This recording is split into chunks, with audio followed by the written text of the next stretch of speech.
चरित सुनि सरस सुहावा। शंभु चरित सरस सुहावा।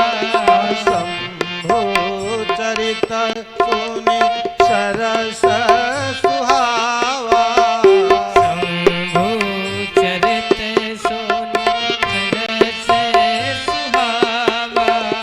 भरद्वाज मुनि अति सुख पावा।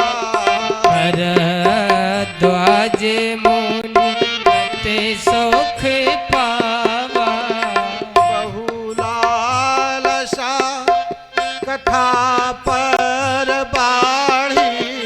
बहुलालसा कथा बारी। बहुलालसा कथा पर बाढ़ी। बहुलालसा कथा परवारी। नयन नीर रोमावली ठाड़ी।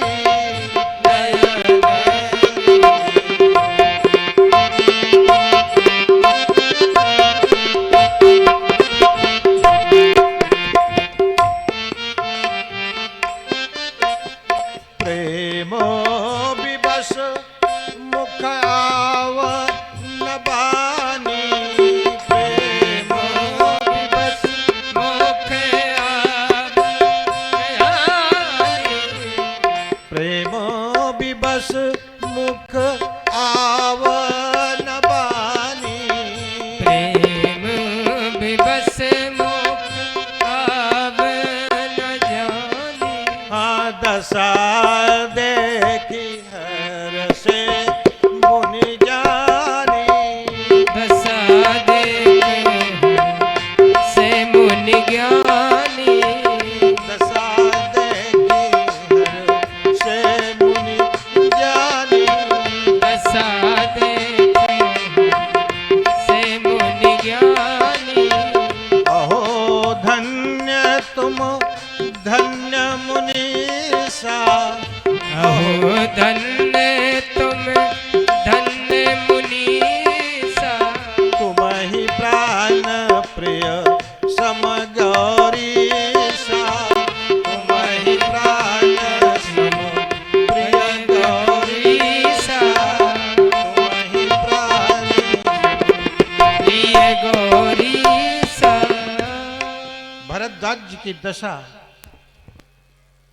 शिव के चरित्र को सुन करके इतनी लालसा बढ़ गई कथा सुनने की। क्यों? अरे भरद्वाज जी ने तो राम जी की कथा सुनने की बात कही थी, सुनाने की बात कही थी, और बदले में सुनाई गई शिव जी की कथा।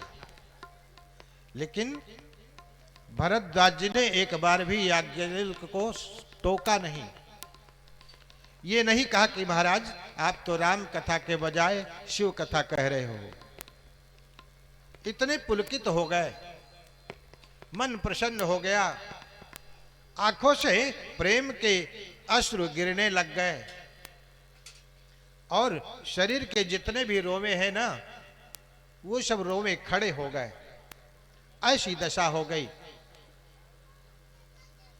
कथा में इतना प्रेम देख करके याज्ञवल्क्य जी ने कहा कि महाराज आप धन्य हैं, महाराज आप धन्य हैं, जो कि शिव जी की कथा को सुन करके इतने प्रेम में मगन हो गए। और भोलेनाथ की कथा में जिसकी रुचि नहीं होती, शिव जी के चरणों में जिसकी प्रीति नहीं होती, उसे श्री राम की कथा का आनंद नहीं मिलता। यो कहें कि भगवान राम को ऐसे लोग अच्छे नहीं लगते जिन्हें शिव प्रिय न हो। शिव पद कमल जिनहि रति नाही, राम ही ते सपने न सुहाही। जिनकी रति अर्थात जिनका प्रेम शिव के चरण कमल में नहीं है, प्रभु श्री राम स्वप्न में भी उसको पसंद नहीं करते। भरद्वाज जी, मैंने तुम्हारे प्रेम को पहचान लिया है, देख लिया है, और मैंने इसीलिए शिव की कथा पहले सुनाई। प्रथम ही कही शिव चरित, बूझा मरम तुम्हार। ऋषिवर, पहले मैंने शिव जी का चरित्र सुनार करके तुम्हारे मन की गति को मैंने पहचाना है। सुचि सेवक तुम राम के, रहित समस्त विकार। आप श्री राम के शुचिता पूर्ण सेवक हैं, शुचिता पूर्ण भक्त हैं। शुचि मतलब क्या होता है? पवित्र। आप अंदर से भी पवित्र हैं और बाहर से भी पवित्र हैं। इसलिए आपके चरणों में, प्रभु के चरणों में आपकी इतनी प्रीति हो रही है। अब मैं आपको प्रभु श्री राम के अनुपम चरित्र को सुनाऊंगा, क्योंकि मैं तुम्हारे गुणों को पहचान चुका हूं। मैं जाना तुम्हार गुण लीला, कहूँ सुनऊं अब रघुपति लीला। मैं अब श्री राम जी की चरित्र का गान करने जा रहा हूं, आप उसे प्रेम से सुने। रामचरित यति अमित मुनीषा, कहीं न सकहीं सत्य कोटि अहिषा। याज्ञवल्क्य जी कहते हैं, मुनिवर, प्रभु श्री राम जी का चरित्र इतना अगम है, अगर राम के चरित्र को कहना शेष नारायण स्वयं प्रारंभ करें तो शेष नारायण भी अपने मुखों से राम कथा गा करके पूरा नहीं कर पाएंगे। इतनी कथा है श्री राम जी की। तो भरद्वाज जी ने कहा, मुनिवर, आप कहते हो कि 100 करोड़ शेष जो है राम की कथा को नहीं गा पाएंगे। तो 100 करोड़ अगर शेष है तो उनके मुख कितने हो जाते हैं? शेष नारायण के, एक शेष नारायण के 1000 मुख हैं। और जब 100 करोड़ की संख्या में शेष हैं, शेष नारायण है, नागदेव हैं, तो फिर उनके मुख कितने हो जाएंगे? अगर संख्या की गिनती जोड़ी जाए तो कम से कम 10 खरब मुख हो जाते हैं। एक एक शेष नारायण के 1000 मुख, तो 100 करोड़ शेष नारायण के कितने? 10 खरब मुख हो जाते हैं। अब अगर 10 खरब मुख से शेष नारायण कथा कहकर पार नहीं कर पाते, तो आप कहते हैं मैं सुनाऊंगा। आप कैसे सुनाएंगे? तो याज्ञवल्क्य जी ने समझाया, ऋषिवर, आपने कभी कठपुतली के नाच को देखा है क्या? बचपने में मैंने देखा है, 2-4 बार देखा स्कूल में, और प्रायः राजस्थान के कुछ गांवों में अब भी यह प्रचलन है। लकड़ी की पुतली होती है, लकड़ी की, और उसी को कपड़े पहना करके स्त्री की तरह सजा दिया जाता है। उसके शरीर में, अंग में धागे बांध करके पर्दे के पीछे उसको नचाने वाला धागों को अपने उंगली में बांध करके बैठ जाता है, और जैसे जैसे उंगलियों का इशारा करता है वो पुतली उसी प्रकार नाच दिखाने लग जाती है। ठीक उसी प्रकार प्रभु श्री राम, जैसे वो नट, कठपुतली को नचाने वाला नट छुप करके बैठता है और सबको नचाता है, उसी प्रकार से देवी सरस्वती प्रभु श्री राम के इशारे पर कठपुतली की भांति नाचती रहती है, और जैसे प्रभु नचाते हैं वैसे नाचती है, और कवियों की वाणी में जाकर के सरस्वती बैठ जाती है। या बाबा लिखते हैं कि शारद दारू नारी सम स्वामी राम सूत्रधर अंतर्जामी। शारद अर्थात सरस्वती मैया। सरस्वती मैया दारू मतलब लकड़ी की नारी की भांति प्रभु श्री राम के इशारे में नाचती हैं। जही पर कृपा करहि जनु जानी, वही अंतर्यामी श्री राम जिस पर कृपा करते हैं। जही पर कृपा करहि जनु जानी, कभी उर अजिर नचावहि बानी। कवियों के हृदय में वही सरस्वती प्रविष्ट होकर के और मुख से नृत्य दिखाती है, अर्थात अपनी कलाओं का प्रदर्शन करती है। और ये कब होता है? जिनको प्रभु अपना मान लेते हैं। जही पर कृपा करहि जन जानी। जन कौन है? जन कहे तो भगवान के भक्त, जन कहे तो प्रभु से प्रेम करने वाले लोग, जन कहे तो वैष्णव। वैष्णव जन तो तेने कहिए, वैष्णव जन तो तेने कहिए, जे पीर पराई जाने रे। वैष्णव जन तो ते कहिए, जो पीर पराई जाने। वैष्णव जन तो तेने कहिए, पीर पराई जाने। वैष्णव जन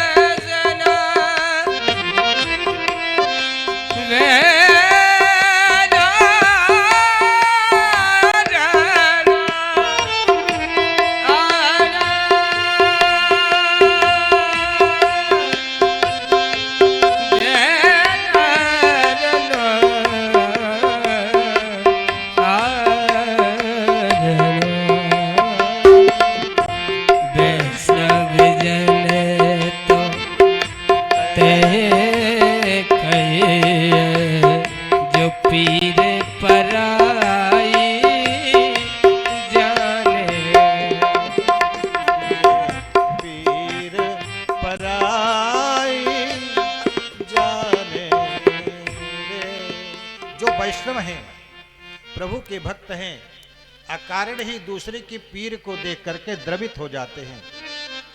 ऐसे लोग क्या हैं? वो भगवान के अपने जन होते हैं। उन पर प्रभु कृपा कर देते हैं तो उनके लिए कुछ अगम नहीं रह जाता। और देखो, ये जो कथा है राम जी की, ये मैं नहीं गा रहा हूं, मेरे अंदर शक्ति नहीं है। ये कथा तो हमसे गवाई जा रही है। कौन गवा रहा है? श्री राम जी गवा रहे हैं अंदर बैठ के, और हम उतना ही गाएंगे जितना प्रभु गवाएंगे। याज्ञवल्क्य जी कहते हैं कि हरि हर विमुख धर्म रति नाही, ते नर तह सपन हु नहीं जाही। जो हरि से और हर से अर्थात शिव से जो विमुख हैं, ऐसे लोग ऐसे समाज में नहीं जा पाते। लोग पड़ोस में बैठे रहेंगे, इधर उधर का प्रपंच कर लेंगे, दुनिया भर की बातें कर लेंगे, लेकिन पड़ोस में राम कथा चल रही है, पंडाल में नहीं आएंगे। क्यों? क्योंकि उनके प्रारब्ध में है ही नहीं। प्रारब्ध में नहीं है। और बाबा जी कहते हैं जो प्रभु के चरणों में जिनकी प्रीति होती है, कथा में जिनका मन लगता है, उमंग होता है, ऐसे लोग क्या हैं, वो धन्य कहे जाते हैं। जितने लोग अपने घर का कामकाज छोड़कर अपने घर से निकलकर पंडाल में आ गए, समझ लो उन्होंने अपने जीवन को धन्य कर लिया। प्रभु बड़े ही दयामय हैं। उस दयावान प्रभु को भुला करके भी मनुष्य बावला सा बना रहता है, संसार के चक्कर में पड़ा रहता है। अपने उद्धार की बात, अपने परमार्थ की बात मनुष्य सोचता ही नहीं। दयावान प्रभु को भुला देने वाले,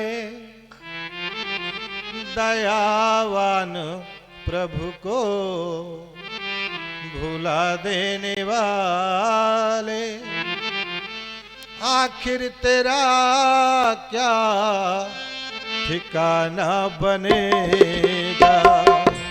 दयावान प्रभु को भुला देने वाले, आखिर तेरा क्या ठिकाना बनेगा।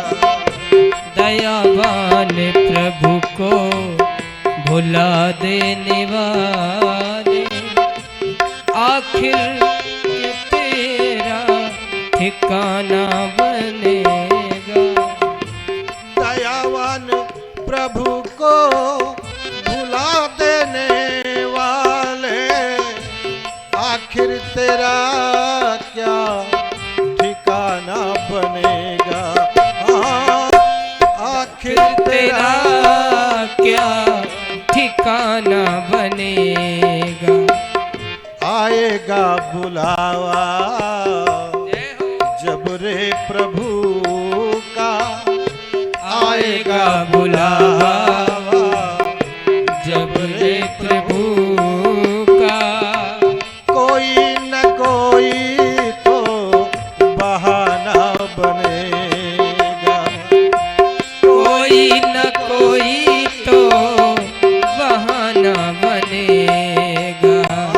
दयावान प्रभु को भुला देने वाले, आखिर तेरा क्या ठिकाना बनेगा। दयावान प्रभु को भुला देने वाले, आखिर तेरा क्या ठिकाना बनेगा।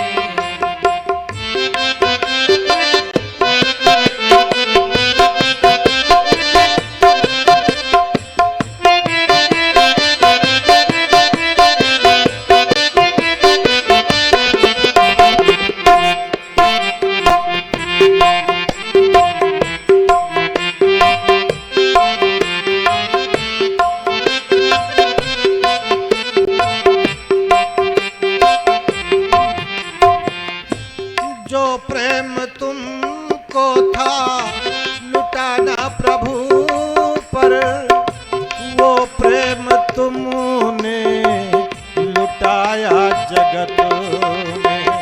जो प्रेम तुमने लुटाया जगत में, जो प्रेम तुमको था लुटाना प्रभु पर, वो प्रेम तुमने लुटाया जगत में।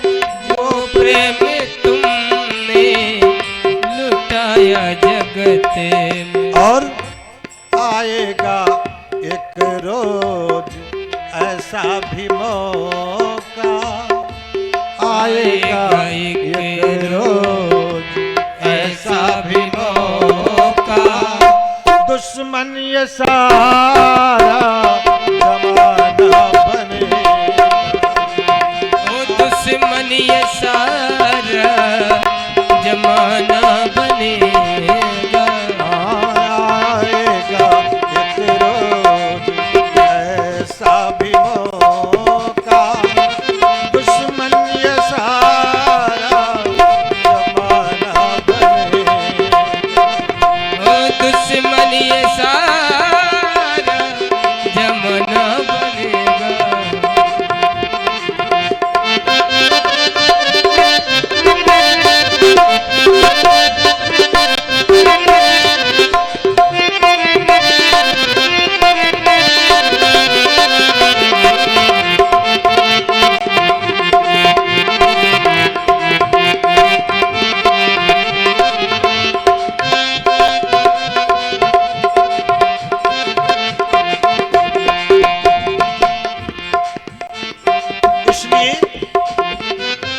जिस संसार के पीछे भागते चल रहे हो ये कोई साथ नहीं देगा।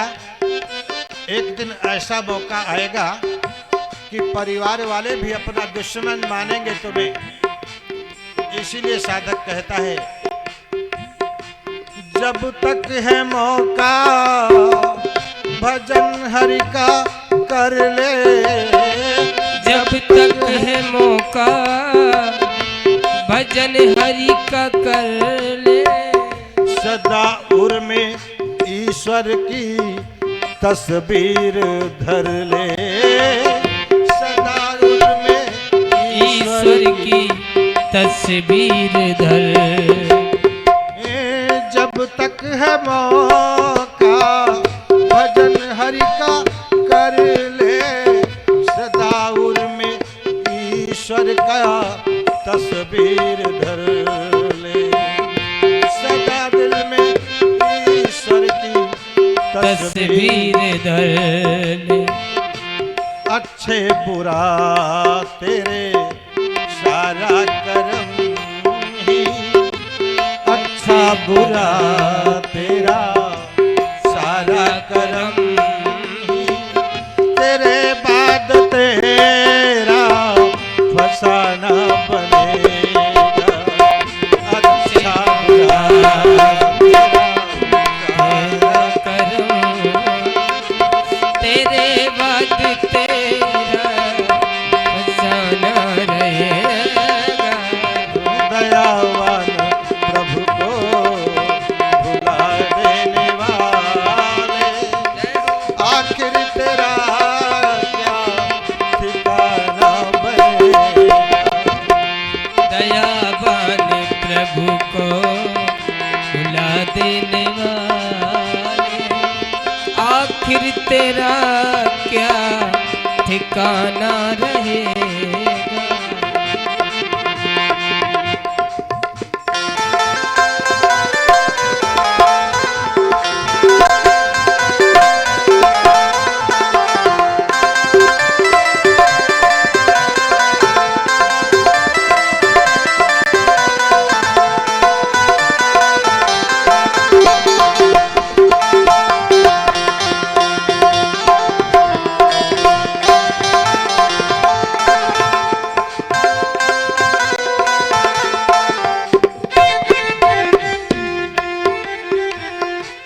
करना कठिन है कहना कठिन है। करना कठिन है कहना कठिन है। भक्ति की राहों में चलना कठिन। हाँ भक्ति की राहों में चलना कठिन है।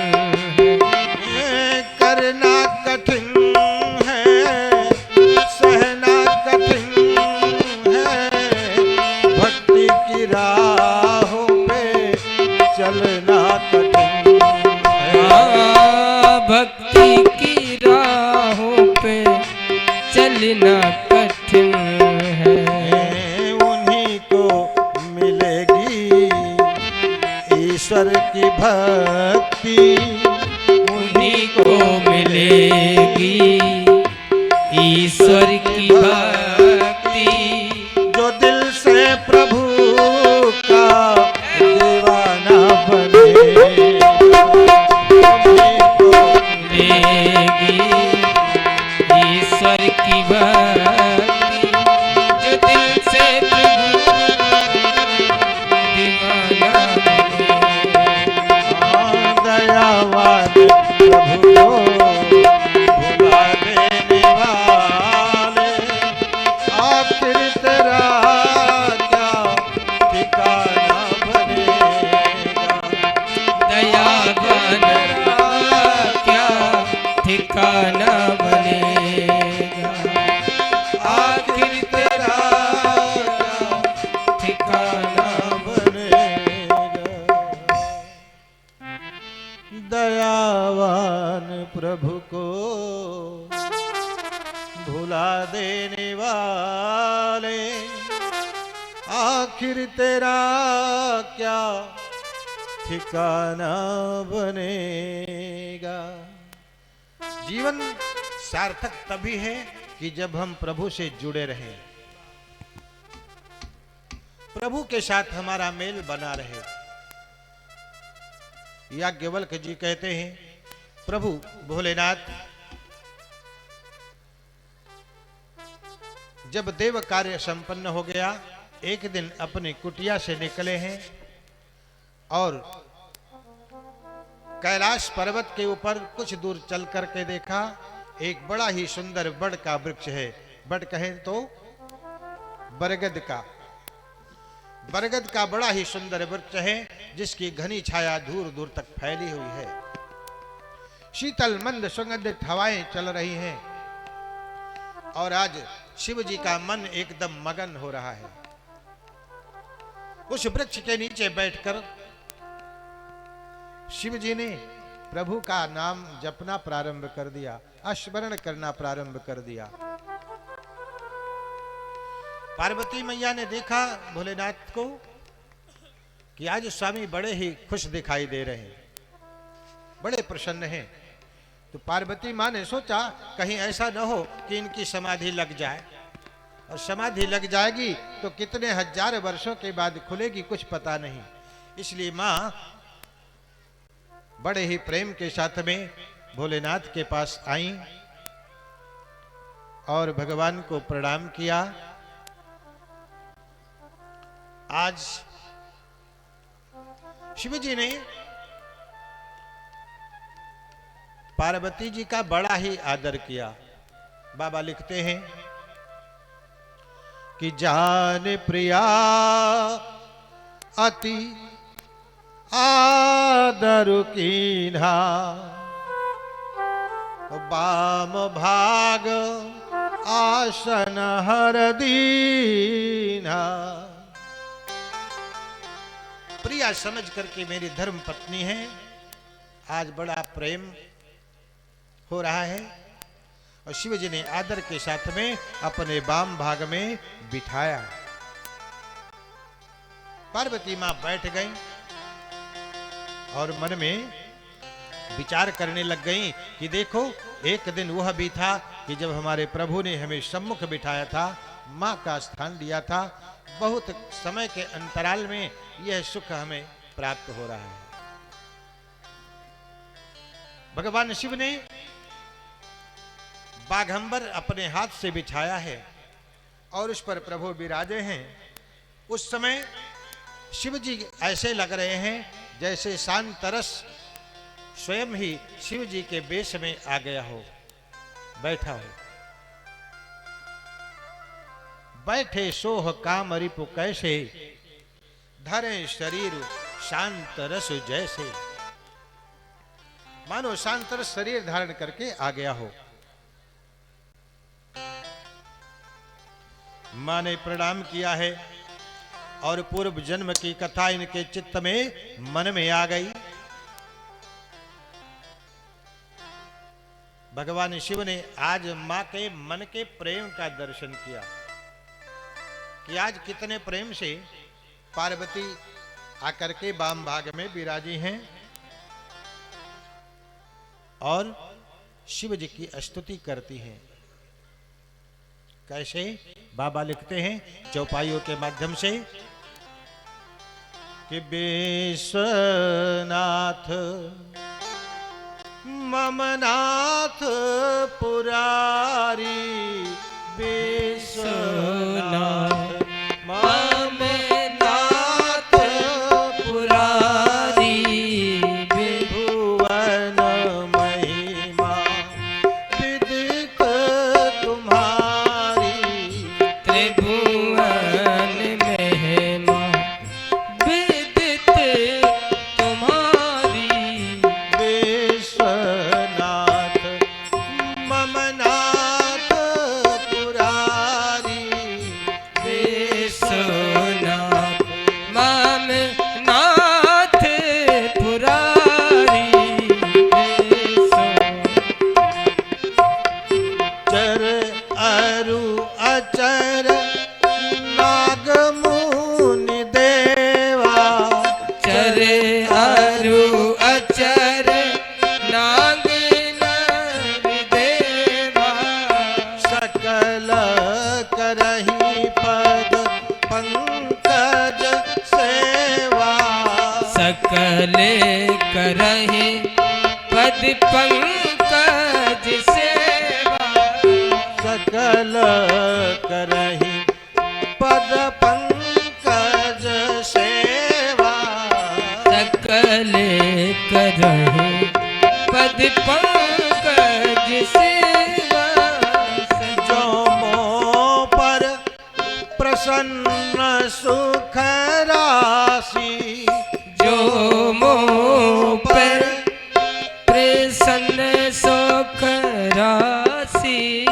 जो मोह पर प्रसन्न सुख राशि जो मोह पर प्रसन्न सुख राशि जानिय सत मोहि निज दासी जानिए सत मोह निज दासी जानिय सत मोहि निज दासी जानिए सत मोह निज दासी हे प्रभु आप विश्वनाथ मम नाथ पुरारी त्रिभुवन महिमा विदित तुम्हारी।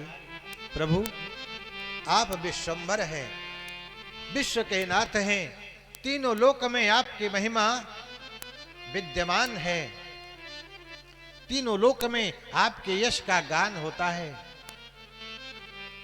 अगर आप मुझ पर प्रसन्न हैं, सत्य में आपने मुझे अपनी दासी के रूप में स्वीकार कर लिया है, तो आज मैं आपसे कुछ विनय करना चाहती हूँ, कुछ मैं कहना चाहती हूँ। प्रभु शिव जी ने कहा, देवी कहो तुम्हारे मन में कौन सा कौतूहल है, तुम्हारे मन में कौन सी तरंगे उत्पन्न हो रही हैं, अपने मन की बात कहो।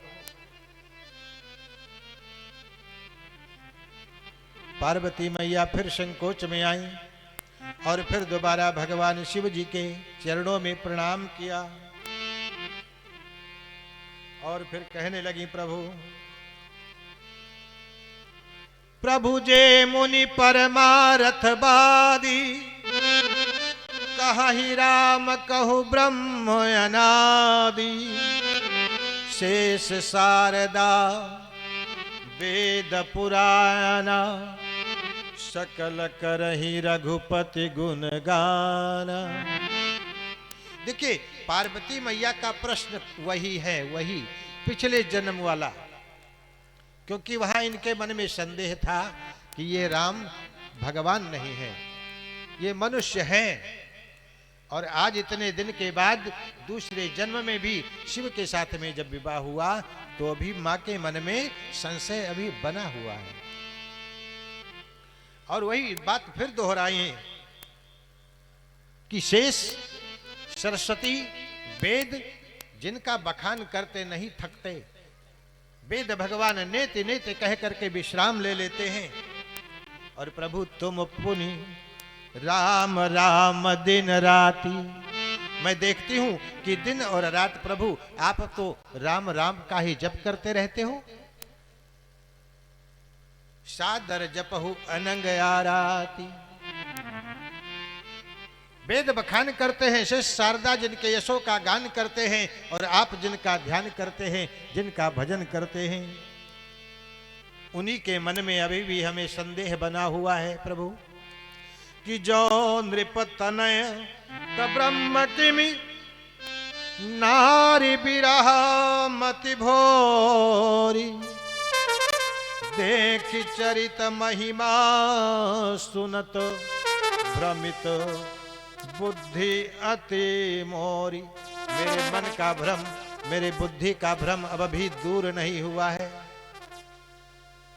मैं आपसे जानना चाहती हूं, मेरे मन में अभी भी संदेह बना हुआ है, लेकिन प्रभु पहले जो संदेह बना था वो मोहभस था, लेकिन आज जो मैं संदेह की बात करती हूँ वो प्रेम बस होकर के करती हूँ। मैं उन प्रभु के विषय में सब कुछ जानना चाहती हूँ जिन राम को आप ब्रह्म मानते हैं, अपना इष्ट मानते हैं। वो राम जिनको वेद अजन्मा कहते हैं, जिनका आगम निगम गान करके पार नहीं पाते, वो अगर ब्रह्म हैं तो मनुष्य के रूप में संसार में क्यों आते हैं? अगर वो जन्म लेते हैं तो वो ब्रह्म क्यों कहलाते हैं? निर्गुण साकार क्यों बनता है? और प्रभु अगर निर्गुण निराकार ब्रह्म साकार रूप में आते हैं तो क्यों आते हैं? उनका कारण मुझे बताइए। राम जी का जन्म हुआ तो किस कारण से हुआ? और प्रभु ने जन्म लेने के बाद में, अवतार लेने के बाद में कौन कौन सी लीलाएं करी, किस प्रकार से ताड़का का उद्धार किया, किस प्रकार से मुनि के यज्ञ की रक्षा की, किस प्रकार जनक जी के यहाँ यज्ञशाला में जाकर के जानकी के साथ में विवाह किया, किस प्रकार प्रभु वन को पधारे, किस प्रकार रावण का संहार किया, किस प्रकार वन में अनेक अनेक ऋषियों का उद्धार किया। रावण का हनन करने के बाद, वध करने के बाद लौट करके प्रभु राम अयोध्या में आकर के राजा बन करके किस प्रकार प्रजा का राजतंत्र चलाया, प्रजा का पालन किया। और समय पूरा होने पर प्रजा के समेत पूरे अयोध्या वासियों को साथ में लेकर के भगवान किस प्रकार अपने परम धाम को चले गए, मैं प्रभु जानना चाहती हूँ। पूरी राम कथा पूछ लिया माता पार्वती ने और कहती है प्रभु देखिए हमारी बुद्धि बहुत छोटी है, इसलिए मैं फिर प्रार्थना करती हूं कि हमारे दुर्बुद्धि पर विचार न करते हुए जो कुछ मैंने पूछा वो तो आप जरूर बताइए। जितना कुछ मैंने पूछा वो तो आपको बताना ही है, लेकिन भगवान जो कुछ पूछने में मुझसे भूल हो गई हो, जो कुछ मैंने न पूछा हो, वो सब भी मुझको बता दीजिएगा। इस प्रकार प्रेम से पार्वती मां ने भगवान भोलेनाथ से प्रश्न किया।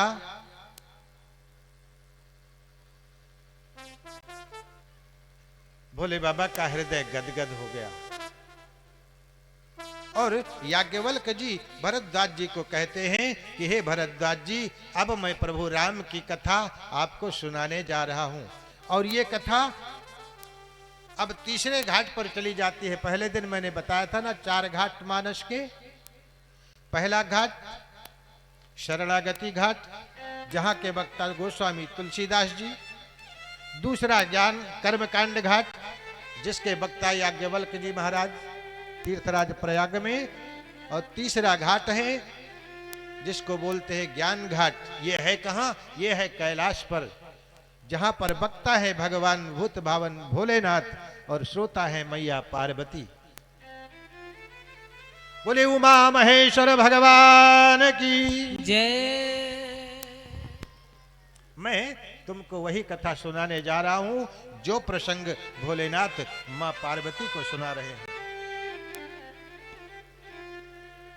पार्वती मां के मुख से इस प्रकार से जब सुना, हृदय गदगद हो गया, आंखों में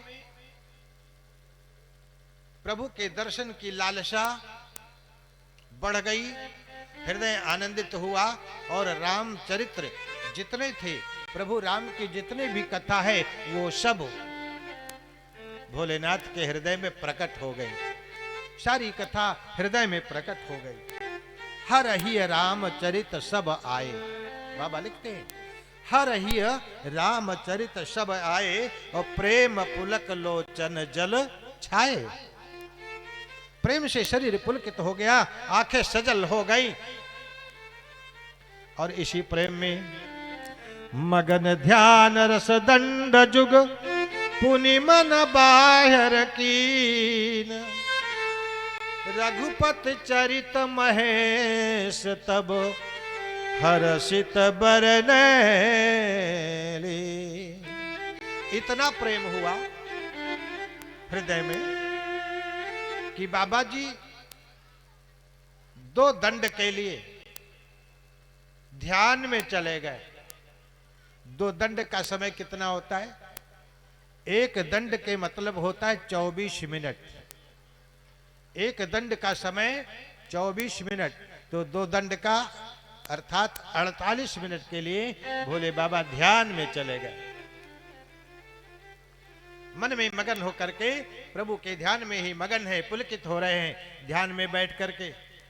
और फिर शिव जी ने सोचा, जो आनंद मुझे दिल में, हृदय में प्रभु के चिंतन से मिल रहा है, वही आनंद मुझे संसार के लोगों को देना है। इसलिए बाबा ने अपने ध्यान को भंग करके ध्यान से फिर बाहर आ गए। और कहते हैं देवी पार्वती, आज मैं तुम्हारे ऊपर बहुत प्रसन्न हूं। आज तुमने राम जी की कथा पूछ करके हमारे ऊपर बड़ा ही उपकार कर दिया है, और हम पर ही नहीं सारे संसार पर उपकार कर दिया है। ये राम कथा गंगा जो अब तक गुप्त थी, आज तुम्हारे किए हुए प्रश्नों के कारण यह उजागर होने जा रही है। आज ये कथा तुम सुन रही हो और कल सारा संसार इस कथा गंगा में गोते लगाएगा, स्नान करेगा। पार्वती तुम धन्य हो। हे गिरिराज कुमारी, धन्य धन्य गिरिराज कुमारी, धन्य धन्य गिरिराज कुमारी, धन्य धन्य गिरिराज कुमारी, धन्य धन्य गिरिराज कुमारी।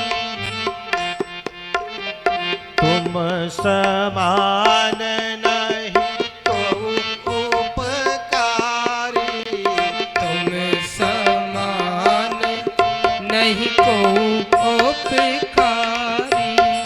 पूछे वो रघुपति कथा प्रसंगा, पूछे उ रघुपति कथा प्रसंगा। सकल लोक जग पावनी गंगा, सकल लोक जग पावनी गंगा। सकल लोक जग पावनी गंगा, सकल लोक जग पावनी गंगा। हे पार्वती, तुमने राम कथा के प्रसंग को पूछा है। जो संसार को पावन करने वाली राम कथा की गंगा अब प्रवाहित होगी, इसलिए मैं तुम्हारा बड़ा ही उपकार मानता हूं। बंदऊ बाल रूप सोई रामू। फिर प्रभु ने श्री राम जी के बाल रूप को नमस्कार किया, प्रणाम किया, वंदना किया और मन में हर्षित हो गए और कहते हैं कि हे देवी, इस संसार में जिन लोगों ने अपने मुख से, अपने जीभ से भगवान का नाम नहीं लिया, नाम नहीं गाया, उसकी जीभ कैसी है? जीह की दादुर जीह समाना। दादुर मतलब क्या है? चमगादड़, उल्टा लटकता है ना, उल्टा लटकता है। उसी प्रकार से यह जिह्वा है, चमगादड़ की भांति जो लटक रही है, जो प्रभु के नाम को नहीं गाती, और जिनके कानों ने जिन हरि कथा सुनी नहीं काना, श्रवण रंध्र अहि भवन समाना।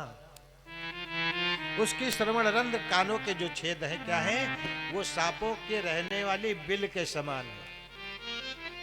जिन्होंने कथा नहीं सुनी कान से, कान का छिद्र सांप के बिल की भांति है। और जो राम का नाम नहीं गाते, उनकी जिह्वा जो है वो दादुर के जीभ के समान है। हे देवी,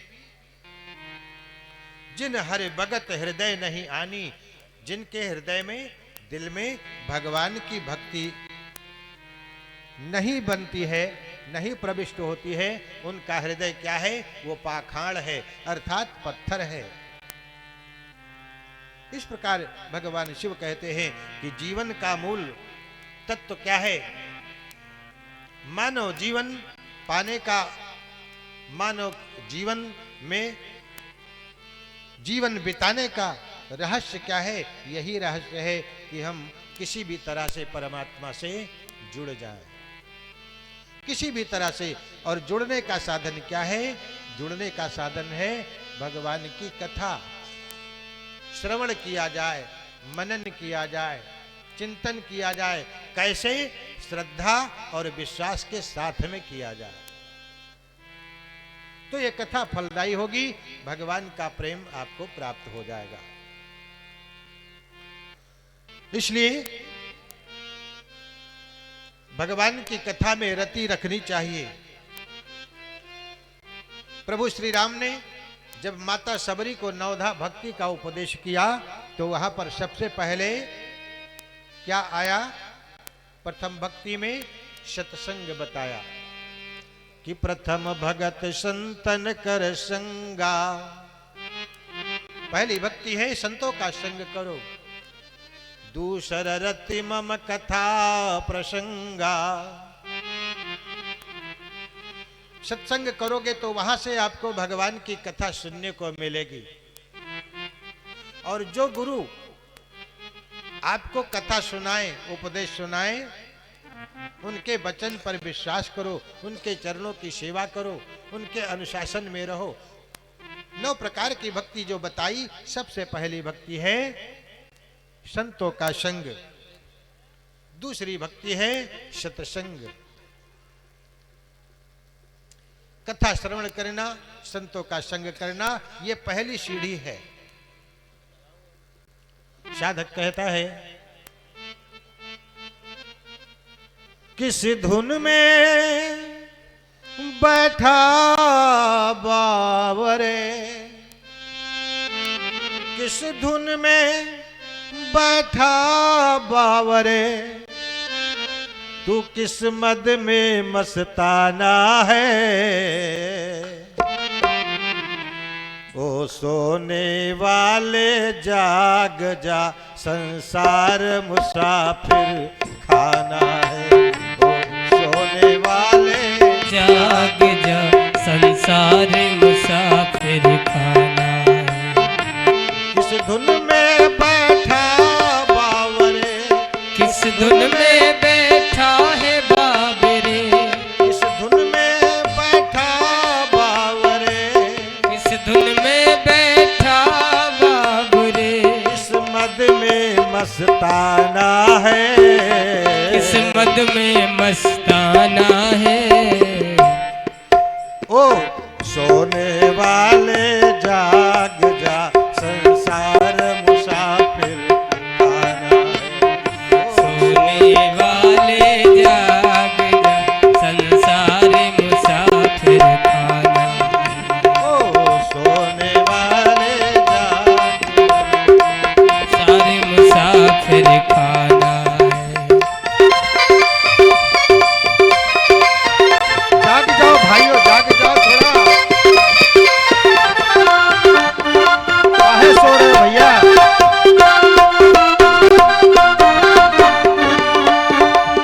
ओ सोने वाले जाग जा, संसार मुसाफिर खाना है। उस सोने वाले जाग जा, संसार मुसाफिर खाना है। किस धुन में बैठा बावरे, किस धुन में बैठा बावरे, किस मद में मस्ताना है। ओ सोने वाले जाग जा, संसार मुसाफिर खाना है। सोने वाले जाग जा, संसार मुसाफिर खाना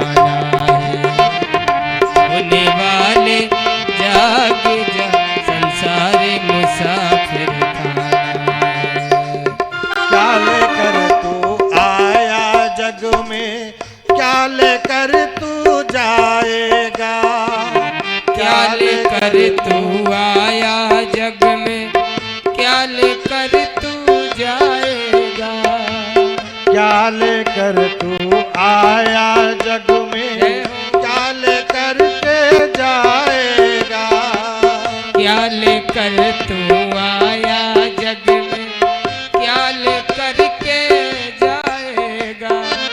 मुट्ठी बांधे आया जगत में, मुट्ठी बांधे आया जगत में, मुट्ठी बांधे आया जगत में, मुट्ठी बांधे आया जगत में, हाथ पसारे जाना है, ओ सोने वाले जाग जाग फिर खाना है। सोने वाले जाग जा संसार मुसाफिर खाना है। सोने वाले जाग जा संसार मुसाफिर खाना है।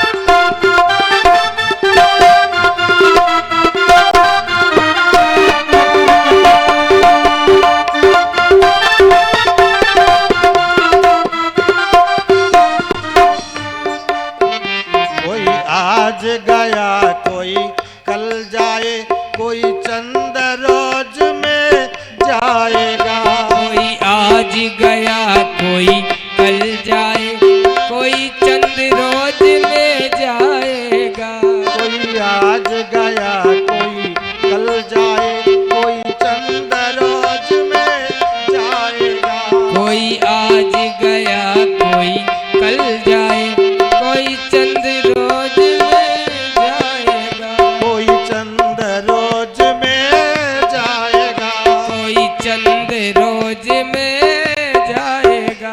जिस घर से निकल गया पंछी, घर से निकल गया पंछी, जिस घर से निकल गया पंछी, इस घर से निकल गया पंछी, उस घर में फिर न आना है, ओ सोने वाले जाग जा संसार मुसाफिर आना है। सोने वाले जाग जा संसार मुसाफिर खाना है। सोने वाले जाग जा संसार मुसाफिर खाना है। किस धुन में बैठा बावरे, किस धुन में बैठा बाबरे, किस मद में मस्ताना है, ये सोने वाले जाग जा संसार मुसाफिर आना है। सोने वाले जाग जा संसार मुसाफिर खाना है। सोने वाले जाग जा संसार मुसाफिर खाना है। कहते हैं कहे भिक्षु जति हरि नाम जपो, फिर ऐसा समय न आएगा, ऐसा समय न आएगा। कहे भिक्षु जति हरि नाम जपो, फिर ऐसा समय न आएगा, ऐसा समय न आएगा। फिर ऐसा समय न आएगा, फिर ऐसा समय न आएगा। पाकर कंचन सी काया को, पाकर कंचन सी काया को, पाकर कंचन सी काया को, पर हाथ मींज पछताना है, ओ सोने वाले जाग जा संसार मुसाफिर आना है। सोने वाले जाग जरा संसार मुसाफिर खाना है। ओ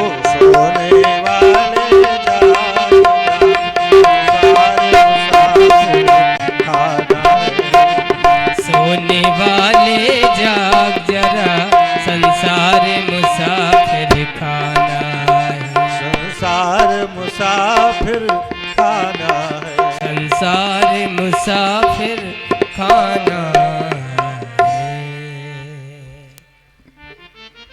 किस धुन में बैठा बावरे, किस मद में मस्ताना है, ओ सोने वाले जाग जा, संसार मुसाफिर खाना है। किस मद में मस्ताना होकर के अपने समय को व्यर्थ गवा रहे हो? कोई आज चला गया, कोई कल चला गया, कोई 2-4 दिन में जाने ही वाला है, और लौट करके यह शरीर मिलेगा कि नहीं मिलेगा कोई इसका ठिकाना नहीं है।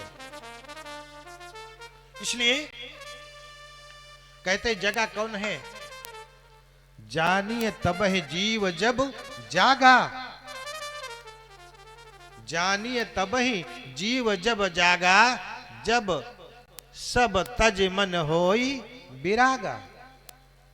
संसार के चक्कर से मन जब हट जाए समझ लो जीव जग गया। मां ने पूछा, प्रभु श्री राम जी के जन्म के विषय में मुझे बताइए, वो परमात्मा निराकार होकर निर्गुण होकर के आकार क्यों धारण करता है? भगवान शिव कहते हैं, देवी पार्वती, भगवान जो निराकार है वही साकार है, जो सगुण साकार है वही निराकार है, दोनों में कोई भेद नहीं है। वही है बिन पद चलई सुनई बिन काना, बिन कर करम करई विधि नाना, आनंद रहित सकल सुख भोगी, सकल रस भोगी, बिन बानी बकता बड़ जोगी। और वही निराकार परमात्मा जब भक्तों के मन में प्रबल प्रेम पैदा हो जाता है तो अपने आप को छुपा करके नहीं रख पाते। वही भगवान जो कण कण में व्याप्त हैं, सारे संसार में व्याप्त हैं, वही भक्तों के हृदय की दशा को देख करके जैसे भक्त चाहता है, इच्छा करता है, उसी प्रकार से अपना शरीर धारण करके प्रभु प्रकट हो जाते हैं। भगवान का कभी जन्म नहीं होता, भगवान का प्राकट्य होता है, अवतार होता है। देखिए, जल हम सभी लोग पीते हैं ना, हम सभी लोग जल पीते हैं। बताइए उस जल का क्या आकार है? जल का कोई आकार नहीं है। जल तो सिर्फ जल है, द्रव है। लेकिन अगर उसको आप लोटे में भरोगे तो कह दिया जाएगा लोटे वाला पानी या लोटे का जल, क्योंकि उतनी देर के लिए उसको लोटे का आकार मिल गया। गिलास में है तो भाई गिलास का जल हो गया, थाली में है, बाल्टी में है, जिस पात्र में जल डाला गया उसी पात्र का हो गया। उसका स्वयं का अपना कोई स्वरूप नहीं है, वो निराकार है। हाँ, वही निराकार रहने वाला जल अगर आप एक पात्र में भर करके और फ्रिज के अंदर फ्रीजर में रख दो तो 2 घंटे के बाद में वो जम करके बर्फ बन जाएगा।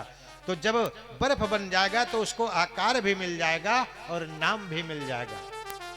लेकिन फ्रिज के बाहर रखोगे 1 घंटे के बाद पिघल करके फिर अपने नित्य रूप में आ जाएगा। ठीक वही बात है। उसी प्रकार से निराकार रहने वाला परमात्मा भक्तों के हृदय रूपी बर्तन में उनके प्रेम को जब देखते हैं तो भगवान भक्तों के हृदय रूपी बर्तन को, पात्रता को समझकर भाप करके सगुण साकार रूप में आकर के मनोरथ को पूर्ण करते हैं और सृष्टि को आनंदित करते हैं, अपनी लीलाएं दिखाते हैं। हे देवी, सगुण में और निर्गुण में कोई भी आगु नहीं, सगुण ही नहीं कछु भेदा, गावहि श्रुति पुराण मुद वेदा। कोई भेद नहीं है। और प्रभु के जन्म के अगर बात करें तो भगवान के जन्म का कई कारण है। प्रभु के अवतार के बहुत से कारण हैं, लेकिन उनमें से कुछ प्रमुख कारण मैं तुमको बता रहा हूं। शिव जी कहते हैं मां पार्वती को देवी, पहला कारण तो यह है सत्ययुग में सनक सनंदन सनातन सनत कुमार चारों भाई भगवान श्री हरि का दर्शन करने के लिए बैकुंठ में पधारे और जय विजय नामक द्वारपालों ने इनको द्वार पर ही रोक दिया, बैकुंठ में नहीं जाने दिया, जिसके कारण से सनत कुमारों ने इनको श्राप दे दिया। जाओ, तुम द्वैत बुद्धि रखते हो, इसलिए तुम द्वैत बुद्धि वाले निश्चर हो जाओ, राक्षस हो जाओ, और 3 बार तुमको राक्षस योनि में जाना पड़ेगा, ऐसा श्राप दे दिया। बाबा कहते हैं हे देवी, वही जय और विजय प्रथम जन्म में हिरण्याक्ष और हिरण्यकश्यप हुए। हिरण्याक्ष के मारने के लिए भगवान ने 12 का रूप धारण किया और हिरण्यकश्यप को मारने के लिए, संहार करने के लिए भगवान नरहरि रूप में आए, नरसिंह रूप में आए। दूसरा जन्म उनको रावण और कुंभकर्ण के रूप में मिला, वहां पर भगवान श्री राम के रूप में जाकर के उनका संहार किया है। तीसरी बार वो दंतवक्त्र और शिशुपाल के रूप में प्रकट हुए, भगवान श्री कृष्ण ने कृष्णावतार में उनका उद्धार किया है। तो पहले जन्म का प्रभु का पहला कारण। दूसरा कारण, एक बार जलंधर ने सभी देवताओं को त्रस्त कर दिया। भगवान भोलेनाथ सभी देवताओं की तरफ से जलंधर से युद्ध करने मैदान में आए। जलंधर की पत्नी वृंदा परम सती थी, जिसके कारण उसकी मृत्यु नहीं होती थी।